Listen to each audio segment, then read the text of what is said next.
welcome to another episode of Footnotes. But first, I want to thank our friends at Expansive Co-working here in Columbia, South Carolina. They're at the corner of Main and Lady, and they let us shoot our episodes here today, so thanks for that. But on today's episode, we're going to be talking to Anna Edmonds, and she is the editor-in-chief and publisher of the FSuite magazine. And it's a magazine that's focused on women in business and telling those stories that need to be told.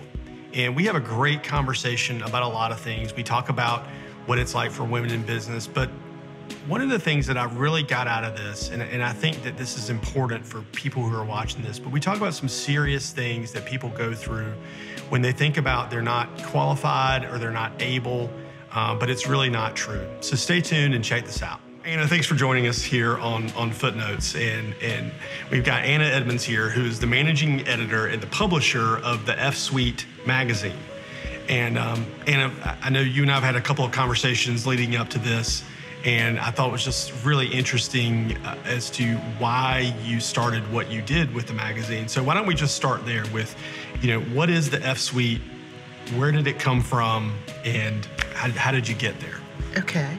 Well, the FSuite is a print and digital magazine that it's local to Columbia, and we focus on female entrepreneurs and small business owners. So it's a magazine that helps them be better business owners, and we also profile business owners in the community who are successful so that they can serve as inspiration to up-and-coming entrepreneurs and small business owners. Where it came from is I have a background in magazines. I've been editing for a while, and I really enjoy the work, but I was working with a different publisher, and I thought the magazine needed improvements, and the publisher did not. And after about a year or so, he got tired of what he thought were complaints when really they were, I think we can do this better kind of comments from me. And he said, well, if it was your magazine, what would you do? And I literally said without thinking, I just said I would turn it into a women's business magazine because we are a working town and we already have a lifestyle magazine that's doing very well. And he laughed at me. And I took that as a gauntlet, and I turned to the graphic designer who was also a freelancer. We weren't employees, we were freelancers. And I said, I'm gonna finish my time out here with this guy, put in a full year, and then I'm out of here, and I'm really gonna do this. Are you coming with me? And she basically said, Yahoo, let's go. So here we are, almost 3 years later. It took us about a year to put a prototype together, and I gathered all my writer and photographer friends and asked them to donate one piece of work. I would never not pay them again because too many writers don't get paid around here or anywhere. I said, I'll never ask you that again, but I need to get this off the ground, and then I will be able to give you work on a regular basis if this goes. And they all did. So we haven't looked back since. Here we are. So when that publisher sort of opened the door, which I think he didn't really know what he was getting into. No, I'm sure he's sorry. When he opened the door and asked you, what would you do? And you said you would turn it into a women's business magazine. Why was that almost an instantaneous response for you? I don't have a perfect answer for that because I had not researched it or anything. I just have been in Columbia long enough and know the town long enough to know that it can't really carry too many lifestyle magazines. I mean, it's no secret that Columbia Metropolitan is doing a great job, and then Lexington's got one, and there's a couple other smaller ones. But it can only handle so much.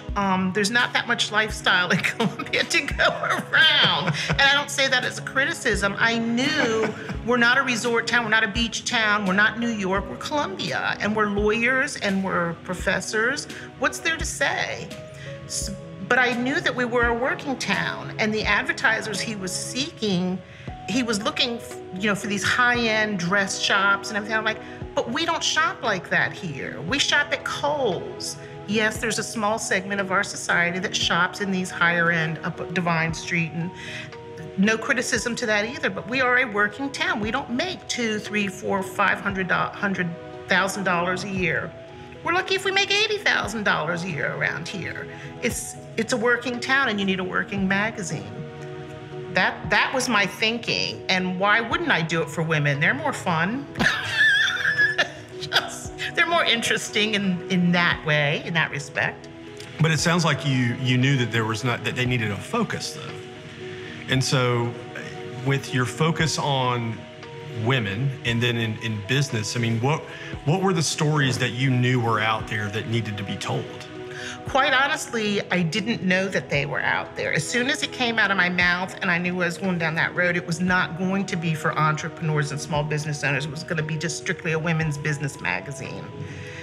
And when I began to do my due diligence, I found out what's going on in entrepreneurism today. That the last economic crisis back in 2008, 2009 birthed all these entrepreneurs because nobody could find a job. I was one of them. I had to go back to college and reinvent myself.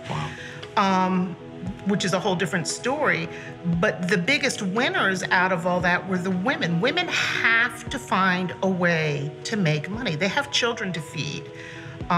Again, men have children to feed too, but when men walk, it's usually the woman that's left with the kids, and she's gonna feed them, and she's gonna figure out a way to do that. And that's what entrepreneurism is all about if there's no jobs out there to be had. So I started looking into this. I went up to the Richland Library Business Center, started doing some due diligence and some research, and I found out not only was this huge rise in entrepreneurism in the last 10 years, but that women were at the forefront of it, and that South Carolina at the time was in the top 5, and Columbia was at the top of the heap in the state. I'm like, I'm onto something here. I still am. I mean, the entrepreneur market here in Columbia is growing.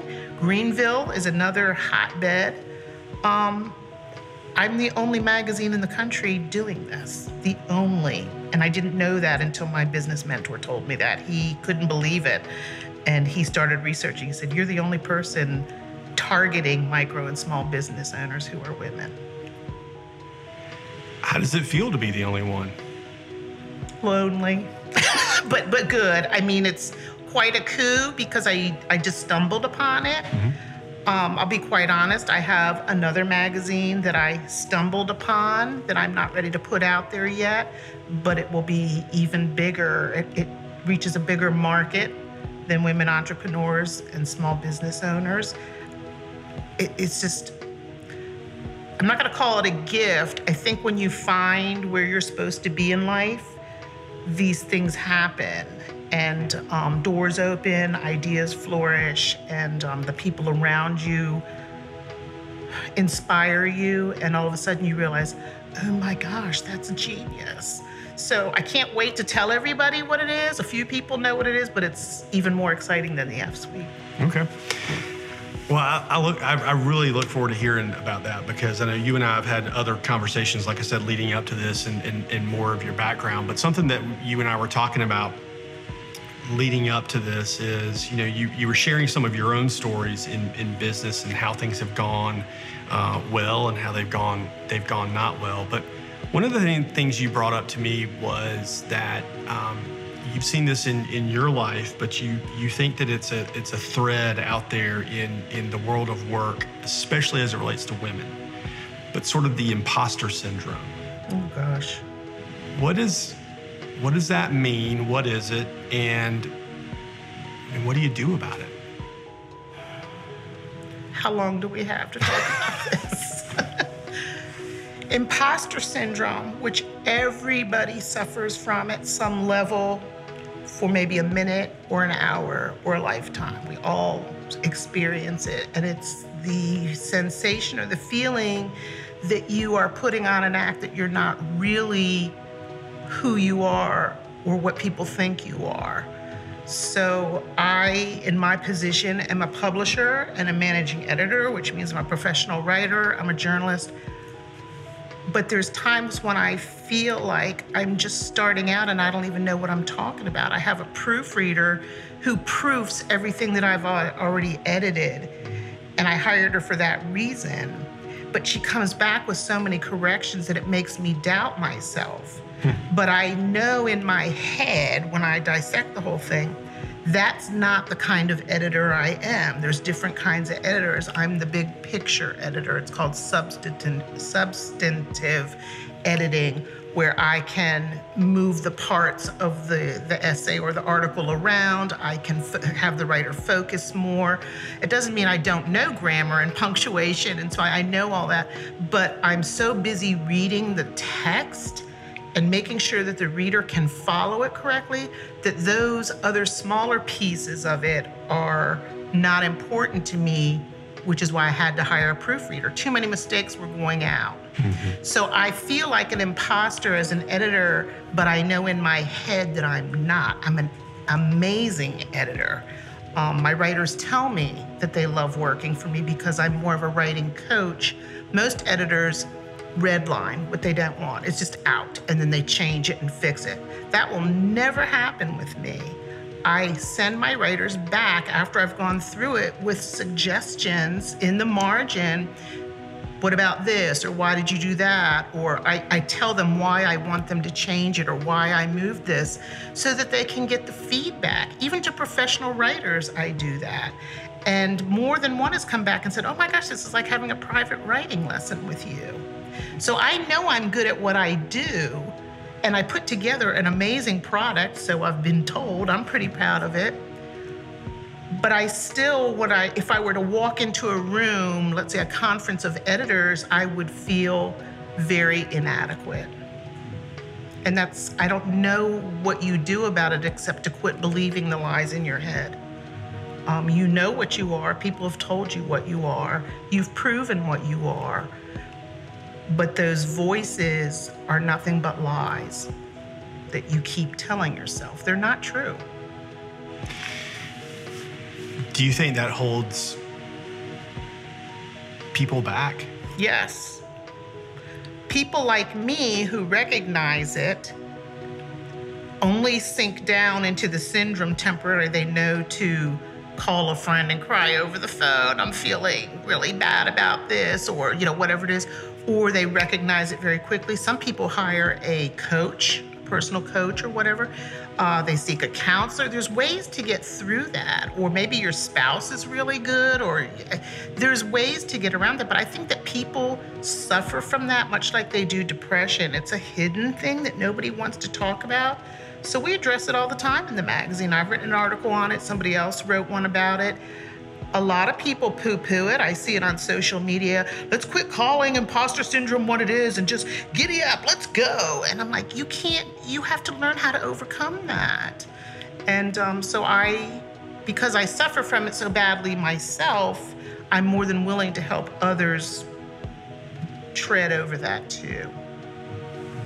I don't know if you relate to that at all. I think everybody suffers from it to some degree. Yeah, I've definitely felt unqualified. I've definitely felt in over my head, especially in a group of people that might do what I do professionally, who might have a podcast. Yes. Who may just do things that people are able to look at from the outside. But I think in the one conversation that you and I had, maybe as a man, I might handle it a little bit differently than a woman would. And I know you and I have talked about that. I mean, can you share a little more about, for women, how is that experience different than for men? Well, you yourself told me a story about being in the bank and witnessing it firsthand, that if you and I walk into the bank and you talk to that manager and I talk to that manager and we're both in there going in there asking for a $50,000 line of credit, you're gonna get treated very differently than I am, more than likely. It doesn't mean I won't get the line of credit, but the way I'll be talked to, the level of respect, I might be looked at as if I don't understand, or if I begin to ask questions because I don't understand, it's gonna come back in jargon that I still don't understand. I'm the first one to admit I don't do numbers, I don't do money, it's a foreign language to me. So I'm gonna ask a lot of questions. I might even bring a friend in with me, but that doesn't mean that you need to treat me like a lower class of person, right, because I don't understand something. I'm trying to understand. I think depending on the business you're coming in with. A lot of people ask me, like, what in the world made you think of this business? Well, I didn't come in here to have you ask me that. Just, did you ask John that? Right. They ask us different questions. And you can ask anybody who has been in for a job interview.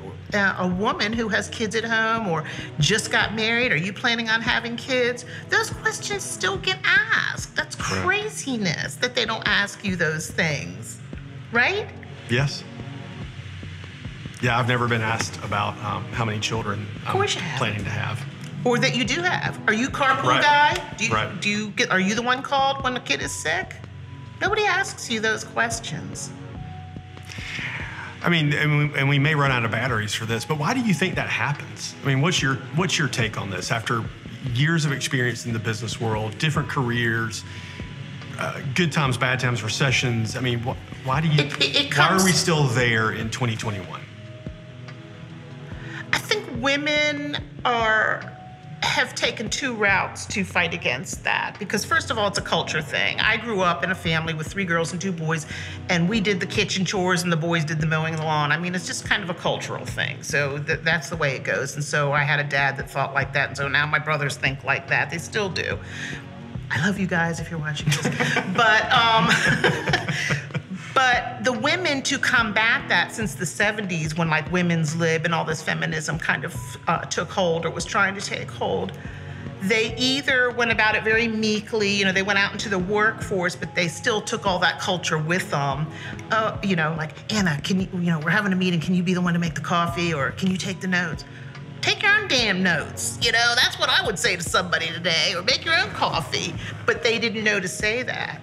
The other contingent is the ultra angry feminists that I think men are so afraid of, that these angry women, and I'm not one of them. The first thing I tell people in a men room, we love men at the FSuite. You guys are terrific. I'm not an angry feminist. I'm a feminist in that I can do whatever you need me to do if you just give me the tools to do it, and you learn that I may be doing it different than you. But the women that come at men in such an angry way and demand to be treated as equals, we're not equal. I don't have all the body parts you have. We all think differently. Men, these jokes that come out about men, about how men will never ask for directions when they're driving. They would rather get lost. I know exactly where I'm going. Yeah. And women, these things about women doing the things they do, they come from something. There's truth in them. So we're not equal, we're equivalent. You were made to do certain jobs here on earth, and I was made to do certain jobs on earth. And sometimes those barriers get, there's men that stay home and take care of their kids. That's cool. But for the most part, women are very nurturing. For the most part, men are really good disciplinarians with their kids. They know how to say no, whereas mom's like, oh, sure, honey, whatever you want. It's a culture thing.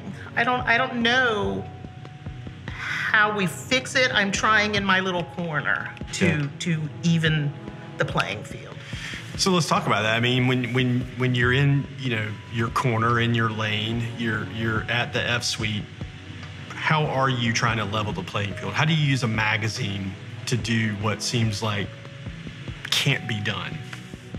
Well, you publish for 2.5 years and then you stick a man on the cover and shock everybody. Because And you literally did that. I literally did that. Because I've seen the cover. Yes, yeah. And it's a cool guy. And it's not like I went to a friend and said, will you be on the cover of my magazine? Right. It was somebody who paid, just like everybody else, the fee that he wanted to be on the cover of the magazine. The only way I can answer that question is, my web designer's a guy, my printing rep's a guy, I have men writing for the magazine, my business mentor is a man, my insurance agent is a man, but I have women all in there too. But why would I not use the best person for the job? And just choose on gender. I welcome everybody into the FSuite, but I tell the men who write for us, you have to remember who your audience is. Which is, it's habit for people to write things or even say, He, she will go to the store, that he oblique she. Well, we purposely go she, he. If you wrote an article for me and had that in your article, I would flip it on purpose because my readers are gonna pick up on that. Yeah.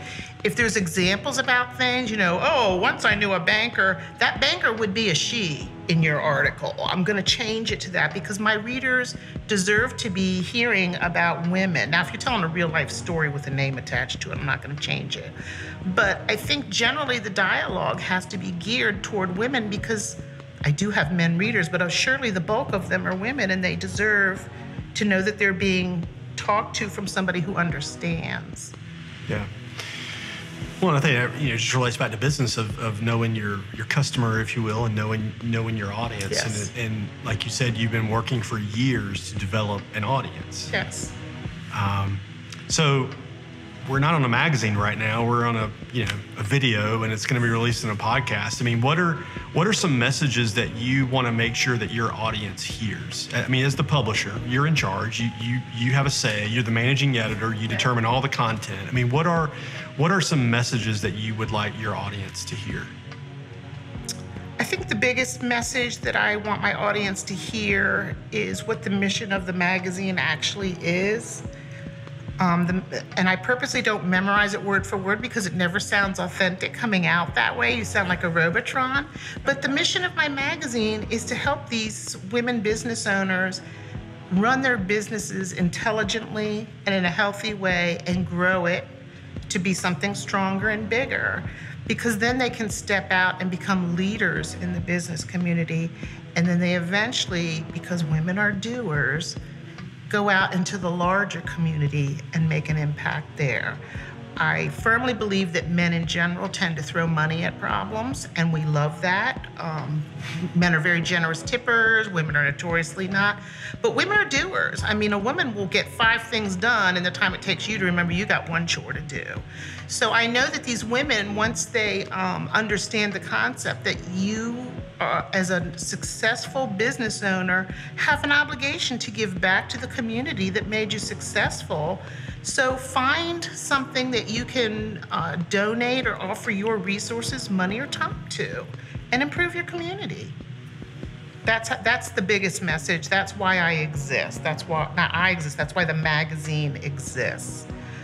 The other thing that I would like people to understand is that the larger community, the larger business communities, bigger companies, need these smaller companies. We don't all work within a vacuum. When you go to, let's say, one of these big law firms on Main Street, if they are having a board meeting, let's say, and they have all their board of directors or whoever's in there, their top lawyers, partners meeting, where are they bringing lunch in from? A small business. Yeah. You can't call Amazon. I guess you can call Amazon and get lunch. You can go over to Whole Foods and have it hauled in. But you need these small businesses for those kinds of things. When you put up a huge building downtown, there's usually retailers on the bottom floor or smaller businesses that fill up. This building that we're in is a perfect example of that. Yeah. It's filled with many, many small businesses. We are the backbone. The small business community is the backbone of the business community. And to that end, a dream that I have, I would love to be able to find a way to partner some of these larger businesses. And when I say larger, I'm talking healthy, strong, larger businesses. Take on some of these smaller businesses and literally adopt them and mentor them. Take time, like if there's a small business owner that really needs mentoring in their finances and you have a strong accounting department, take this business on. I will find, I'll put you guys together and then we're gonna tell your story in a year, how you help that person grow their business or strengthen their business in some way. I would love to be the person that works through that with the large community, large business community and the small business community. I would love to be mentored in that way. I hope you get all those things. Those are. I mean, how much better would we, whatever the we is, if the we is Columbia, if the we is our state, if the we is, you know, the larger we, because I think those are things that are worth working for. And you've turned that into a livelihood. Yes. Yes. I tell people wherever I go, and it sounds like, you know, it's not a Charlie Brown, but you shouldn't just shop small, shop local at Christmas time. You need to shop small and shop local, not for everything, but for lots of things. I shop at Amazon, I shop at Best Buy and all these other places. It's not the first place I look though. If I can find it locally for a price that I can actually afford, even if it's a little bit more than what Amazon or whoever is making, and I'm not dissing Amazon because I said I shop there, but it's my neighbor who owns that business. And I don't mean my next door neighbor, but why would I not support my community and keep the tax money here? Yeah. I just don't understand this that's easy button, you know, and just going online and hitting, you know.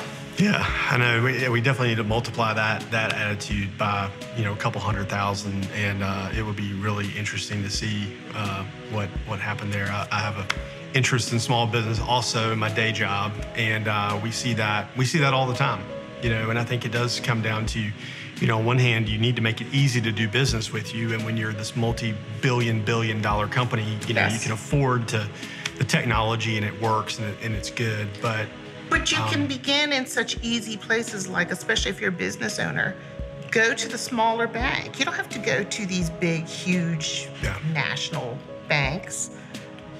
They don't care about you. You're just a big, and there's reasons we have big banks like that. Right. But your place is probably with a smaller bank where you're going to get personal attention. And I tell all the business owners that I talk to, if you are not on a first name basis with your banker and you don't have a personal relationship with your banker, you need a new bank. Because I tell you, when I walk in my bank, I don't have any money, but I guarantee you they come out and say, "Hey, Anna," and they love talking to me because they know that I can push business their way. I'm going to sing their praises because they've been so good to me.